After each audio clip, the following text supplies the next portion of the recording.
बाळूमामाच्या नावानं चांग भर मित्रांनो. ठीक आहे. तर बाळूमामाचा उपवास कशा पद्धतीने धरायचा आणि कशा पद्धतीने सोडायचा ते मी सांगणार आहे मित्रांनो, आणि सगळ्यांनी हा जप करावा. ठीक आहे. जुलै महिन्यामध्ये मित्रांनो, जुलै महिन्यामध्ये आपण हा उपवास धरायचा असतो. त्यांचा वार असतात, ते वार तुम्हाला कॅलेंडरमध्ये असतात. ठीक आहे. तर एक दिवस असतो मित्रांनो, त्या दिवशी उपवास धरायचा असतो आणि संध्याकाळी तो सोडायचा असतो. पण तो दिवस असा असतो की कट्टर उपवास पकडायचा आपण, कट्टर. ठीक आहे.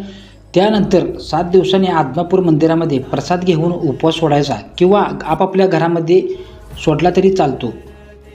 ठीक आहे. कोण येतं आहे, कोण नाही येत, आपापल्या घरामध्ये कोण सोडत असतं. ठीक आहे. घरी जरी सोडवला तरी चालतो उपवास. ठीक आहे. तर उपवास धरताना मित्रांनो, आपण काय काय खायचं असते? फळे, दूध आणि खारीक. चहा पिला तरी चालतो, एवढेच. त्याच्या व्यतिरिक्त दुसरं काहीसुद्धा खायचं नाही, भगर वगैरे काहीसुद्धा खायचं नाही. फक्त फळे, दूध, खारीक, चहा. ठीक आहे. आणि उपवास सोडायच्या टायमाला देवाला, फोटोला नैवेद्य दावून उपवास सोडायचा मित्रांनो. ठीक आहे. श्री सद्गुरू बाळूमामाच्या नावानं चांग भलं.